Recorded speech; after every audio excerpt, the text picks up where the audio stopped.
এর ভিতর টাকা নেই কেন বুঝলাম না বিষয়টা। এই মিয়া, এই আপনাদের পিজ্জার ভিতর টাকা কই? টাকা নেই তো। সবগুলোর ভিতরে তো টাকা পাওয়া যায় না ভাই, ওইটার ভিতরে ছিল। আমি তো তোর ওইটা দিতে কলাম, তা দিলেন না কেন? ওনাদের অর্ডার আপনারা দেবো কেন? এই শয়তান লোক, আসল কাহিনী কি হয়েছে সেটা খুলে কও আমারে, নাহলে নাক মুখ খুলে ফেলা বলে একদম ভাই ভাই তোরে। ভাই ভাই ভাই শুনেন শুনেন, আসল কথাটা বলতেছি ভাই, কলারটা ছাড়েন। তোর তো আজকে জন্মদিন।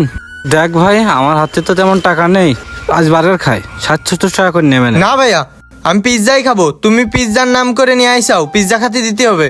ধানটা নোটে যা টাকা পয়সা হলো মার পিছন দিলাম, মা অসুস্থ ছিল তাই। মার ওষুধ কিনে হাতে কোনো টাকা পয়সা নেই রে ভাই। না আমি মানবো না, আমি পিৎজাই খাবো।